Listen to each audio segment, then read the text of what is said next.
आता सुरुवात करूया सविस्तर बातम्यांना। सुरुवातीला बातमी येते उपराष्ट्रपती पदासंदर्भातली, कारण दिल्लीमध्ये मोठ्या घडामोडी घडताना बघायला मिळतात। एकीकडे उपराष्ट्रपती पदाच्या अनुषंगाने उमेदवार ठरवण्यासंदर्भात भाजपने आता जे.पी. नड्डा यांना सर्वाधिकार दिलेले आहेत। एक अत्यंत महत्त्वाची बैठक पार पडली आहे, ज्याच्यामध्ये ही बाब समोर आलेली आहे। दुसरीकडे इंडिया आघाडीचं नेमकं काय चाललंय हे मात्र अजून कळत नाहीये, कारण उपराष्ट्रपती पदासंदर्भात उमेदवार देण्यावरून इंडिया आघाडीमध्ये 2 मतप्रवाह आहेत अशी सूत्रांकडून माहिती कळते।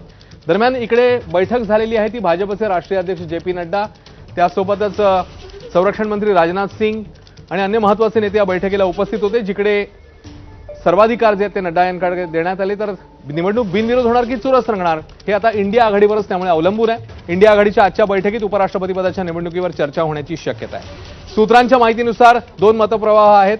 आकडे नसल्यानं उमेदवारांची रिस्क घ्यायला नको असं मल्लिकार्जुन खरगे यांच्यासारख्या जुन्या जाणत्या नेत्याला वाटतंय।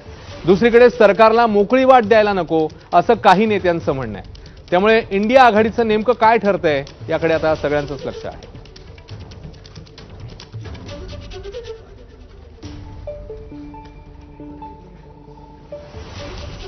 एकीकडे या सगळ्या घडामोडी घडत असतानाच आज एक भेट दिल्लीमधली अत्यंत चर्चेमध्ये आलेली आहे। ती भेट होती खासदार सुप्रिया सुळे आणि पंतप्रधान मोदी यांची भेट, आणि ज्याच्यामध्ये पुन्हा एकदा आता राजकीय वर्तुळामध्ये चर्चांना उधाण आलेलं पाहायला मिळालं। या भेटीचे फोटो आता समोर आलेले आहेत। ही भेट नेमकी कशासाठी झाली आहे कारण अजून थेटपणे समोर आलेलं नाही, पण याच्या आधी ठाकरेंच्या शिवसेनेच्या राज्यसभेच्या खासदार प्रियंका चतुर्वेदी यांनी देखील मोदींची भेट घेतलेली। त्यामुळे आता खासदार सुप्रिया सुळे मोदींना भेटतायत, तर याआधी प्रियंका चतुर्वेदींनी देखील घेतलेली भेट। दिल्लीमध्ये या सगळ्या घडणाऱ्या घडामोडी 2 दृश्य आपल्या समोर आहेत या भेटींची। 4 ऑगस्टला प्रियंका चतुर्वेदी आणि पंतप्रधान मोदींची भेट झाली होती, तर आज सुप्रिया सुळे आणि पंतप्रधान यांची भेट झालेली आहे।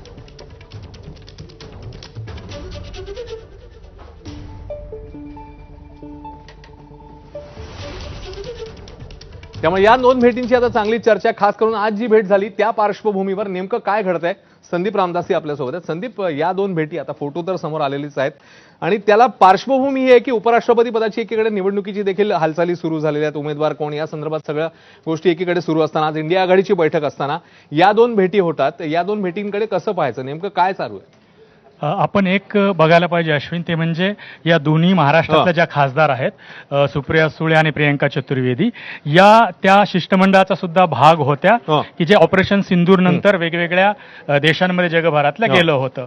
म्हणजे या दोन्ही खासदारांवर त्याला पंतप्रधानांचा म्हणूया आपण, या सरकारचे जे प्रमुख आहेत तर त्यांचा एक विश्वास आहे, हे ऑलरेडी एस्टॅब्लिश झालेला आहे। तर त्यामुळं आता पुन्हा तू जे सांगितलंस ती पार्श्वभूमी पण याला असणार आहे।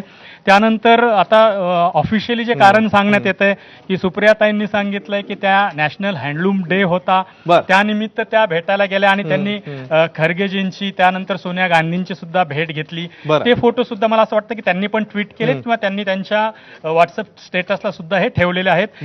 प्रियंका चतुर्वेदींचं काय कारण आहे हे गुलदस्त्यात आहे असं आता आपल्याला म्हणता येईल, पण त्यांनी पण हेच सांगितलंय, मला वाटतं आपल्याकडे तो बाईट सुद्धा आहे की त्यांच्या पक्षप्रमुखांना जे ज्येष्ठ नेते आहेत त्यांच्या परवानगीनंच त्या ही भेट घेण्यासाठी पंतप्रधानांची गेल्या होत्या। त्यामुळे त्यांचं कारण आपल्याला काही दिवसात कदाचित कळेल, त्यानुसार त्याच्याबद्दल तर स्पेक्युलेशन तर वेगवेगळ्या पद्धतीच्या चर्चा ह्या सुरूच आहेत। नक्कीच, त्याच्यामुळे येणाऱ्या काळामध्ये कारण काय घडतंय आपण बघूया। धन्यवाद संदीप, महत्वाची अपडेट आहे 15-20 दिवसांमध्ये, कारण उपराष्ट्रपती पदाची निवडणूक येऊ घातली आहे। पाहूया आता नेमक्या काय घडामोडी घडतात। एकीकडे ही सगळी बातमी चर्चा